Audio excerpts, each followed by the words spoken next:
Welcome everyone to this Let's Play of Kerbal Space Program First Contract. This is episode 31 and is a continuation of my 30th anniversary edition. Now I say First Contract because we are actually now in beta forever.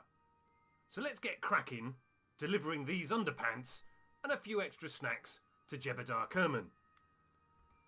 Now first of all, you'll remember from the previous episode, we're in orbit around Kerbin, chasing our way down to meet the asteroid hunter that our three intrepid asteroid hunters are in. So we have set that as the target. Now you'll also remember from our previous episode that we're going to start using tools to do some of our good deeds. And in this case, we're going to use the Rendezvous autopilot to hunt down our asteroid hunter. And it's a very simple tool to use. You simply need to specify how close you want to finish up to your desired target, in this case 100 meters, and the maximum number of orbits you're going to take to rendezvous.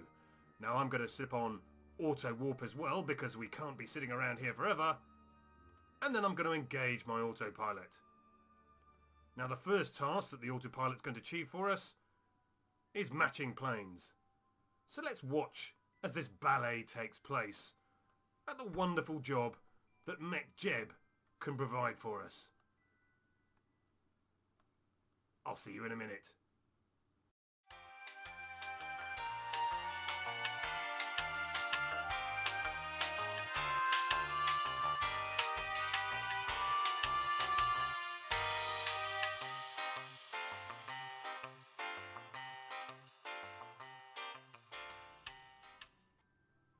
You can see that the first manoeuvre has now taken place. The first task that the autopilot tries to do is line up your planes.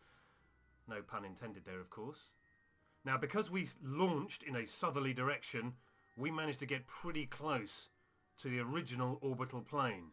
So that saved us a lot of fuel on this step. Now, this is where the phasing orbits come into play, because it would have taken forever to catch up or to slow down to meet our asteroid hunter. So the autopilot is now going to enlarge our orbit in order to catch up or slow down, in this case slow down, so that the asteroid hunter will catch us up from behind. And that's going to take a while.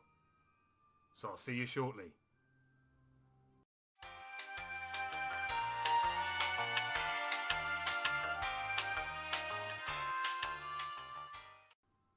So the first part of the orbital enlargement has taken place with, as the autopilot suggested, a new apoapsis of 220 kilometers, 220 kilometers. Now all we have to do is circularize. So that's the next step. So the auto warp kicks in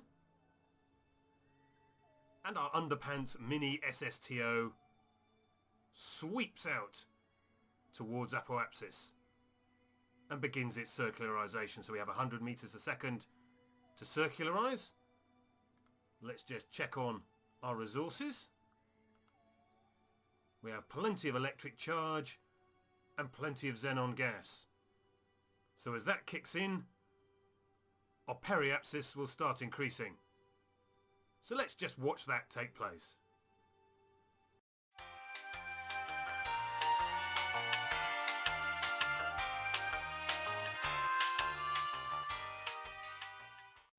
As you can see, we are now closing in on our maximum periapsis, soon to be 220 kilometers. And the next bit is a bit of a waiting game, because once we've circularized, it's just a case of matching up the positions in our orbit to allow our Underpants SSTO to swing around and finally rendezvous with our asteroid hunter. Now, because we're in our higher orbit, the asteroid hunter is going to disappear off in front of us and slowly catch us up. Now, according to the rendezvous autopilot, that should be in approximately 3.72 phasing orbit, so you can see it here whizzing ahead. So let's let the auto warp function deal with that for us. See you in a sec.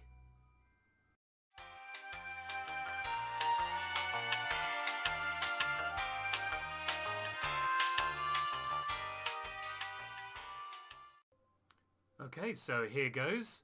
We can see the Underpants SSTO here swinging around towards its maneuver node just as the asteroid hunter catches up. And of course we're going to have to slow down, so the maneuver node, the blue reticle here, is lining up with the retrograde marker for a burn of about 89.7 meters per second. And that will cause us to swing in as our orbit reduces to rendezvous here at this intersection, as you can see, 0.1 of a kilometre, 100 meters, which is what we planned. So let's see how accurate that gets. We've got a burn of now just over a minute, and we'll let that fire away.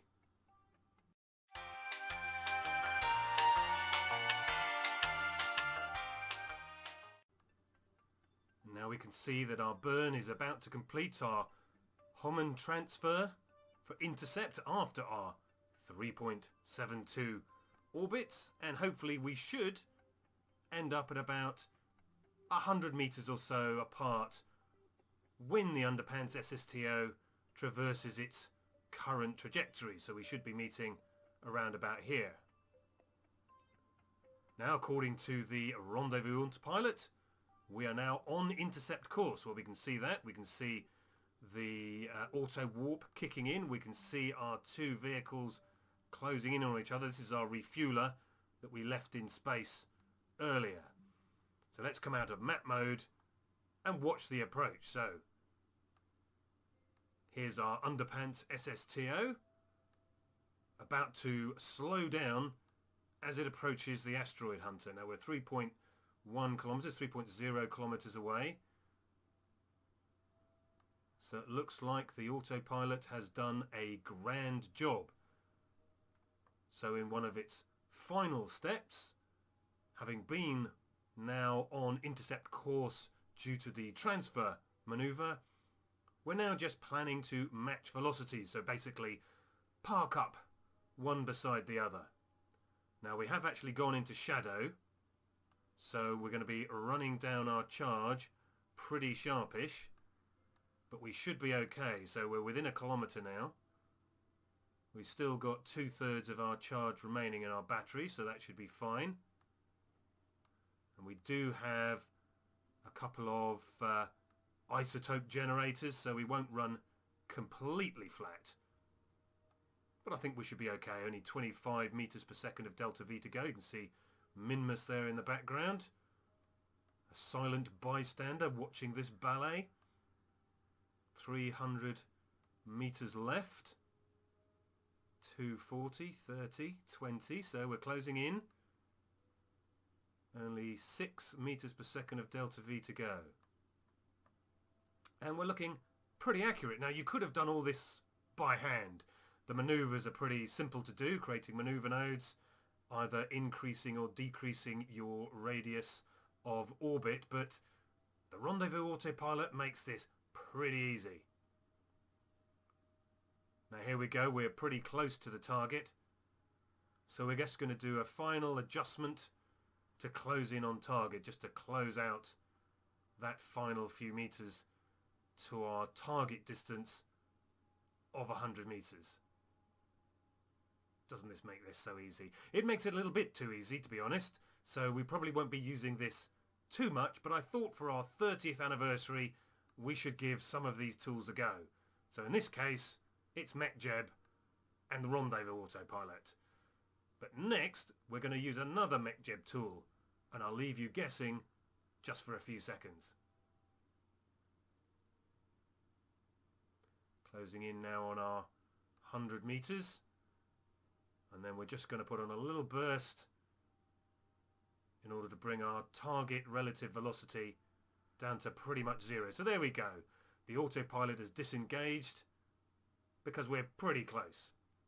So we can close that tool. Now, of course, the next thing we need to do is dock. So let's control from here. So let's control from the docking port here on the front. And now we need to dock somewhere. And so here's a little trick. If we just bracket over to our asteroid hunter. Now, where's our other vehicle? We should be able to see it on here somewhere. Where are we? Now, I'm sure, with Minimus in the background, we were down here somewhere. There we go. Right there. So, what we're going to do is we're going to click here as if we were going to control this craft, but then we're going to bracket back. And as you can see, the marker handily remains, but it's changed to set as target. Brilliant. Brilliant. So what next? Well, tools, here we come. We're going to go for the docking autopilot. Again, very simple tool. We are going to come in at a total maximum velocity of 1 meter per second. And, well, we're just going to enable and let it do its thing. RCS has come on automatically. Now I've got the nav ball alignment indicator here so we can see exactly what alignment we have. So that would be vertically across the port. So let's move that out of the way so we can see where we're going. So we could rotate if we want in order to line up in a particular direction, but we can also get the autopilot to do this as well with the force roll option. So if I put a force roll in here of 90 degrees and switch that on, you can see that our orientation has changed to, well, 90 degrees. Now, all of this will depend on how we want to squeeze our nose in between these engines. Now, if we'd had, quite a bulky SSTO, the orientation may have made a significant difference, but I don't think it will in this case. I think we will be able to squeeze in there without much trouble. Let's just switch on the lights. There you go. We can see where we're going now since this is the dark side of the probe. Let's just draw in the panels. We don't want them breaking if they do just touch the engines. And then just squeeze right in.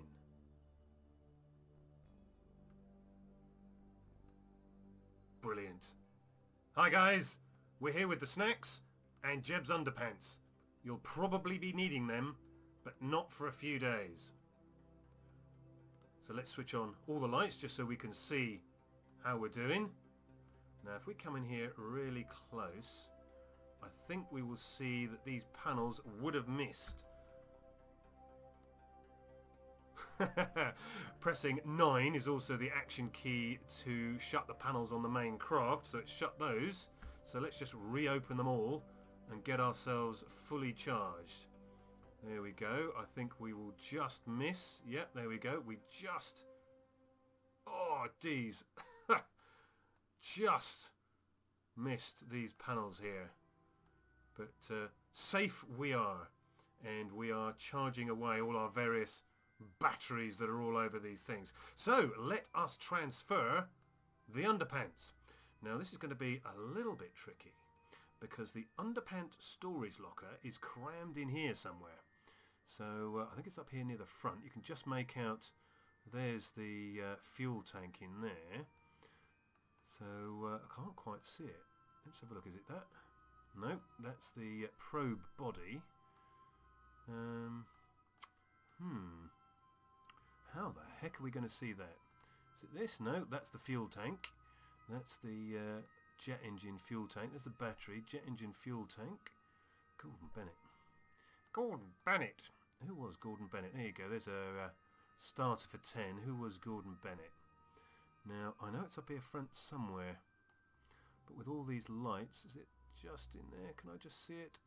I think if we go this way around, I think it's this. There we go. Food, oxygen, water, and underpants. So let's alt-click that container and just in those few snacks. You've been keeping yourself on a good diet there. Not much missing. So looks like we are all set. I think we have fully recharged. and I think we are ready to take the SSTO back down. So let us close up our resource panel. Let's take our go on, go, there we go, gone. Take our resource panel away. Let's switch off the lights. We don't need the lights anymore. Let us squeeze in here. We're going to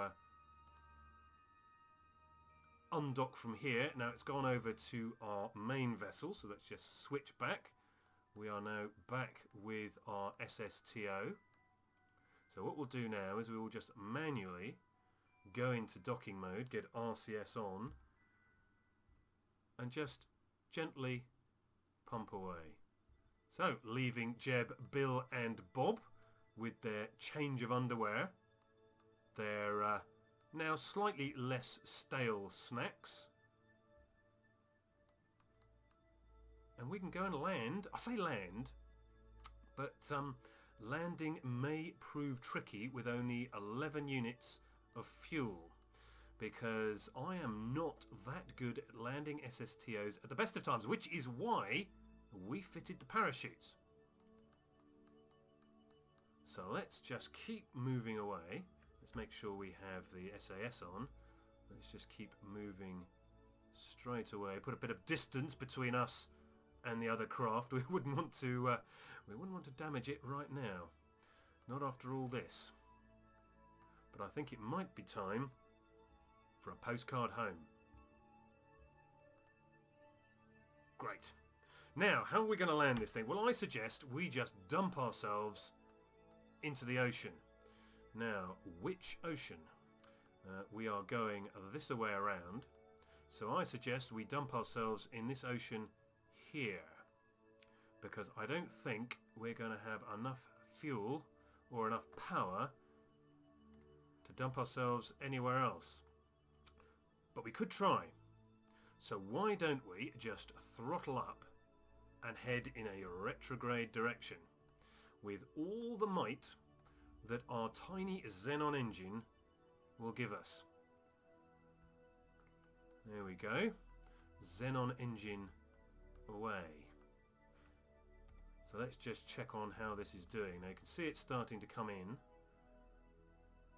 Now if we're lucky we might be able to land here, but to be honest, belly flops aside, water seems to be just as hard as hitting the ground.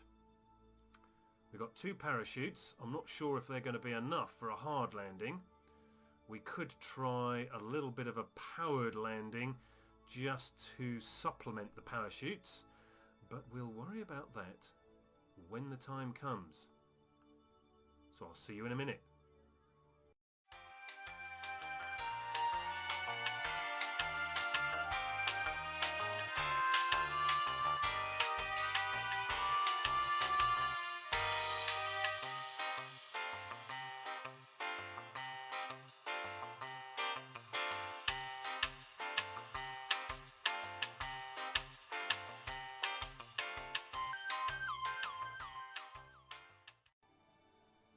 Well, our poor little ion engines are practically burnt out right now. We're running out of electric charge, but it looks like we'll be coming down in the ocean.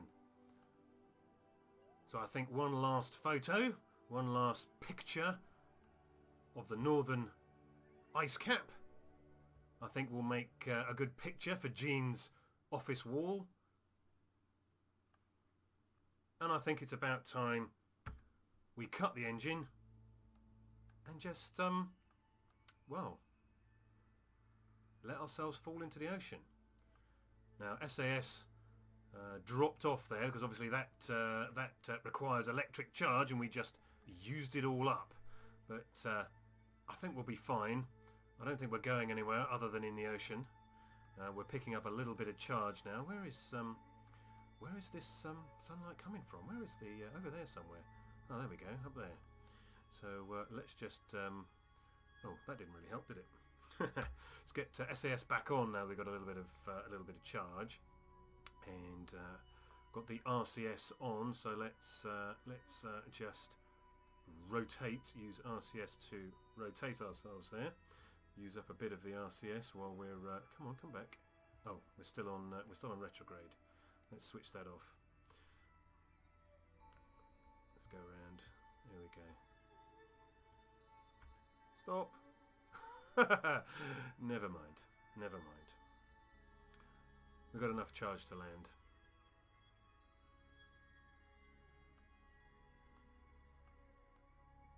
.77. So we're just about at the top of the atmosphere, and atmospheric drag will bring us back somewhere into the ocean where a boat can pick us up. So let's see, how are we doing? How are we doing? Lovely. Well, let's turn prograde now, ready to enter the atmosphere. So we don't lose our panels, we will bring our panels in. There we go. Just rotate ourselves in a plane-like orientation and take a plummet. So we've entered the atmosphere now. We're 10,000 meters, 10 kilometers into the atmosphere, and drag should be taking us very shortly. So let's see. 55, we're starting to get into the upper atmosphere now.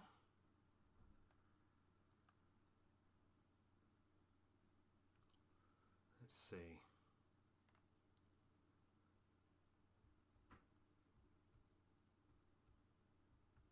Looks like we might even just make sure.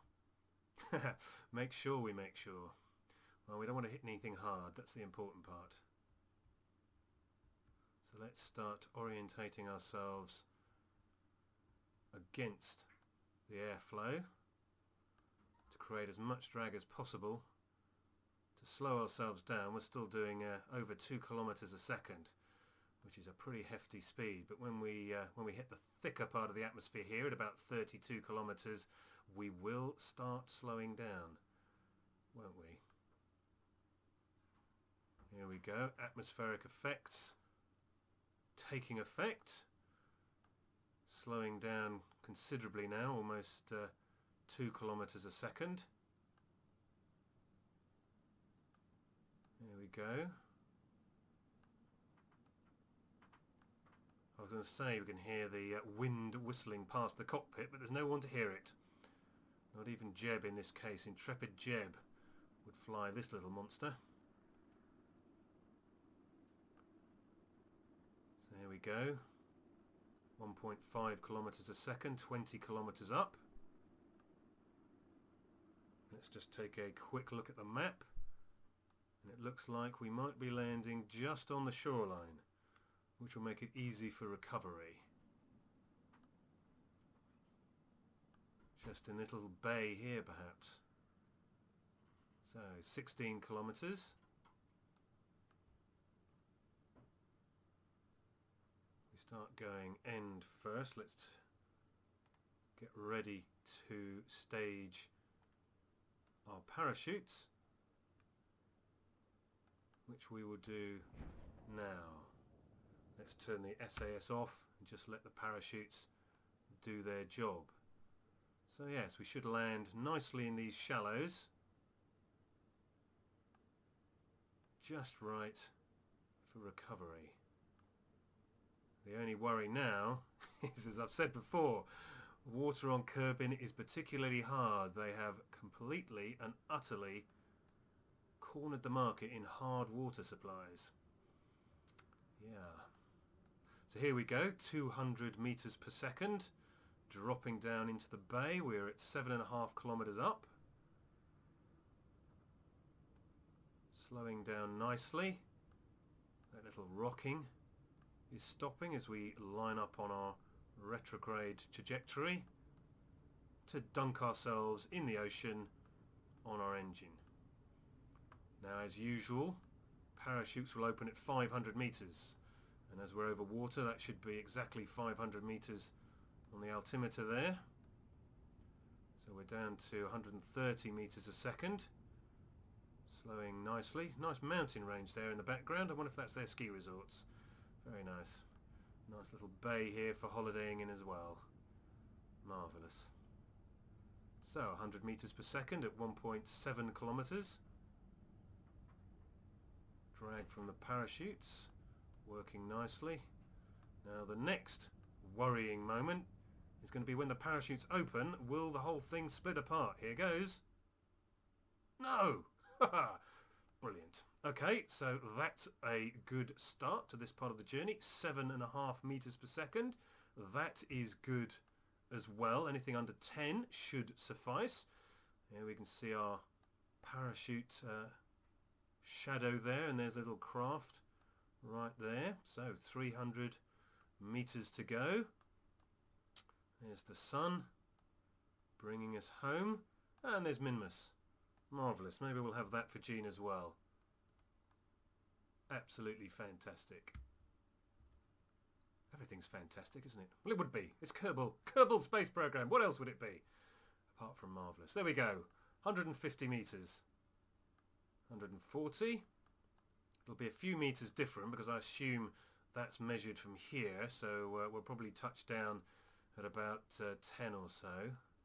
But we're coming down. Should see, there it is. There's our shadow again. As we approach. 10 metres. Here we come.